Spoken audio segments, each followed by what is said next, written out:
Hello and welcome to my channel Make Study Easy.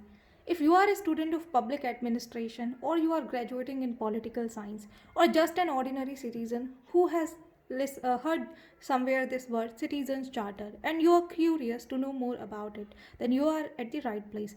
Now without further ado, I am going to discuss a very important topic, citizens charter. Recently हमने example देखा waste Bengal में जहाँ पर mid day meal provide किया गया students को एक government school में। उस मिड डे मील को खाने के बाद स्कूल के स्टूडेंट्स जो हैं वो काफ़ी बीमार पड़ गए। बाद में पता चला कि जो फूड प्रोवाइड किया गया था उसकी क्वालिटी बहुत ज़्यादा ख़राब थी। फूड में बहुत सारे इंसेक्ट्स थे जिसके कारण बच्चों की तबीयत ख़राब हुई।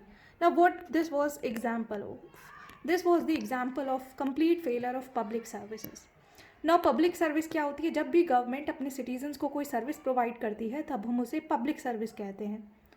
ना यहाँ पर मिड डे मील स्कीम जो है वह भी सरकार द्वारा चलाई जाती है। तो बच्चों को जब फूड प्रोवाइड किया गया तो पूरी तरह से फेलर रहा पूरे सिस्टम का। इसे कहा जाता है फेलर ऑफ पब्लिक सर्विसेज। ना ये एग्जाम्पल मैंने आपको इसलिए दिया है क्योंकि ये हमारे टॉपिक सिटीजन्स चार्टर के साथ काफ़ी जुड़ा हुआ है। नाउ ये जो कॉन्सेप्ट है सिटीजन्स चार्टर का, ये सबसे पहले यूके, यूनाइटेड किंगडम या ब्रिटेन जिसे कहा जाता है, वहाँ पर 1991 में सबसे पहले आया। वहाँ पर ये आइडिया था कि जो public services government of UK अपने सिटीजन्स को प्रोवाइड करती है उसकी क्वालिटी को इम्प्रूव किया जाए। वहाँ पर ये एक नेशनल प्रोग्राम के तहत जो है चला था। तो यहाँ से हमने देखा, आपको आइडिया मिल गया होगा कि सिटीजन्स चार्टर रिलेटेड है, जहाँ पर गवर्नमेंट जब अपने सिटीजन्स को सर्विस प्रोवाइड करती है तो उस सर्विस की एक अच्छी क्वालिटी हो और उस सर्विस को इम्प्रूव तरीके से सिटीजन्स को प्रोवाइड किया जाए। तो सिटीजन्स चार्टर बिल्कुल यही है। सिंपल भाषा में अगर मैं कहूँ तो सिटीजन्स चार्टर एक वॉलंटरी रिटन डॉक्यूमेंट है, जो आप यहाँ पर वीडियो में देख भी रहे होंगे।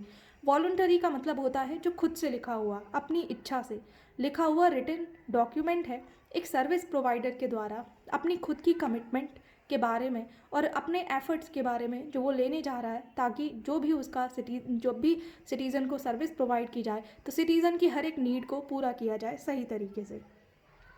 तो हमारी गवर्नमेंट के वेरियस इंस्टीट्यूशंस और ऑर्गेनाइजेशंस हैं, जैसे कि रेलवे एक है। हम सब रेलवे सर्विसेज का यूज़ करते हैं। रेलवे हमें ट्रांसपोर्टेशन की सर्विस प्रोवाइड करती है। तो मान लो अगर मिनिस्ट्री ऑफ रेलवेज़ एक डॉक्यूमेंट लिखे अपनी इच्छा से और बोले कि हम अब रेलवे सर्विसेज प्रोवाइड करेंगे जो कि एफिशिएंट होगी, टाइम पर ट्रेन आएगी, ट्रेन का जो प्रीमाइस है वो काफ़ी क्लीन होगा, वहाँ पर ओल्ड या जो डिसेबल्ड पीपल हैं उनके लिए उनकी स्पेशल नीड्स का पूरा ध्यान रखा जाएगा। रेलवे के जो एम्प्लॉयज़ हैं वो काफ़ी हम्बल होंगे। अगर कोई प्रॉब्लम आती है तो आप कैसे अपनी प्रॉब्लम को सॉल्व कर सकते हो। मान लो आपका कोई सामान चोरी हो गया तो आप किससे जाके मिलना है, तो वो सब स्मूथ तरीके से सिटीजन्स को मिलेगा। तो ये एग्जाम्पल होगा कि रेलवे ने ये जो वॉलंटरी खुद से लिखा हुआ अपनी कमिटमेंट का एक रिटन डॉक्यूमेंट बना दिया। तो रेलवे एक सर्विस प्रोवाइडर है और सर्विस ले रहे हैं सिटीजन्स, और रेलवे ने एक खुद से लिखा हुआ डॉक्यूमेंट बनाया है, एक वॉलंटरी रिटन डॉक्यूमेंट लिखा है अपनी कमिटमेंट के बारे में, जिससे वो अपनी जो ट्रांसपोर्टेशन सर्विस दे रही है वो इम्प्रूव करेगी। तो यही होता है आपका citizens charter.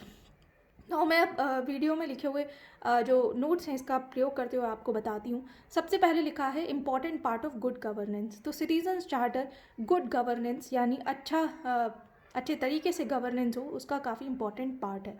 Social contract to secure rights, एक तरह से गवर्नमेंट और सिटीजन्स के बीच में एक सोशल कॉन्ट्रैक्ट है कि क्योंकि सिटीजन्स टैक्स पे करते हैं, अपनी ड्यूटीज़ निभाते हैं, तो जो गवर्नमेंट का एडमिनिस्ट्रेशन है वो भी अपनी ड्यूटी निभाए। तो एक तरह से कॉन्ट्रैक्ट है।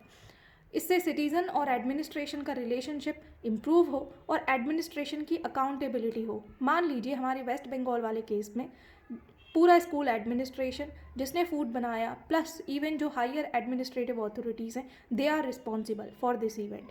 सो मीडिया और हायर और इवन सिटीजन्स और हायर जो गवर्नमेंट है उसे एडमिनिस्ट्रेशन को अकाउंटेबल ठहराना होगा। तो हमने देख लिया कॉन्सेप्ट सिटीजन चार्टर का यूके में 1991 में आया। सिटीजन चार्टर एक वॉलंटरी रिटन डॉक्यूमेंट है, सर्विस प्रोवाइडर अपनी कमिटमेंट और जो एफर्ट्स वो लेने जा रहा है अपने सिटीजन्स की नीड को पूरा करने के लिए। नाउ यहाँ आप देख रहे हैं प्रिंसिपल्स ऑफ सिटीजन चार्टर, ये काफ़ी इंपॉर्टेंट है।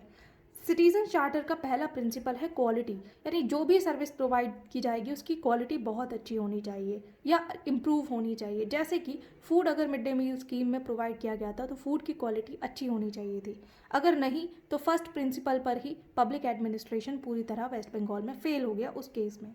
सेकेंड, चॉइस वेरेबल पॉसिबल, जहाँ भी हो बच्चा चूज़ कर पाए। मान लो हम गवर्नमेंट हॉस्पिटल में गए और हमें जिस भी चीज़ का इलाज लेना है हम वो ले जाएं। ऐसा ना हो कि नहीं यही यहाँ सर्विस अवेलेबल है एंड अगर वहाँ पर दूसरी सर्विस अवेलेबल है बट वो आपको चॉइस नहीं दे रहे, तो वो भी एक तरह से फेलर ऑफ एडमिनिस्ट्रेशन है। थर्ड है स्टैंडर्ड, एक सर्विस का स्टैंडर्ड हो, जैसे बस मिड डे मील देने के लिए दे दिया, बच्चों को बीमार कर दे, इस तरह का ना हो। टैक्स पेयर्स जो मनी देते हैं उसकी एक वैल्यू एडमिनिस्ट्रेशन रख के, अल्टीमेटली पूरा सिस्टम टैक्स पेयर्स मनी से ही चल रहा है। अकाउंटेबिलिटी हो, अगर if something gets wrong that there should be persons, individual level पे हर एक व्यक्ति जो इसके लिए जिम्मेदार है, और ऑर्गेनाइजेशन लेवल पे भी अकाउंटेबिलिटी हो। एंड सिक्स्थ है ट्रांसपेरेंसी, क्या रूल क्या स्कीम का यूज़ किया गया, क्या प्रोसीजर है, अगर हमारी कोई ग्रीवियंस है तो कहाँ रिड्रेसल करें, तो ये सब बारे में ट्रांसपेरेंसी हो। नेक्स्ट है सिग्निफिकेंस, क्या है सिटीजन्स चार्टर की, एडमिनिस्ट्रेशन को ज़्यादा अकाउंटेबल बनाना। सिविल सर्वेंट्स मोटिवेट हो सकते हैं सिटीजन्स चार्टर के थ्रू कि वो अपनी डिलीवरी सर्विस की काफ़ी अच्छे से करें, ट्रांसपेरेंसी इंश्योर की जाए और गुड गवर्नेंस हो और सर्विस डिलीवरी में एफिशिएंसी हो। ना यहाँ पर आप देख रहे हैं कुछ एग्जाम्पल है जो सर्विसेज हमें गवर्नमेंट द्वारा प्रोवाइड की जाती हैं, जैसे फ्री राशन दिया जाता है।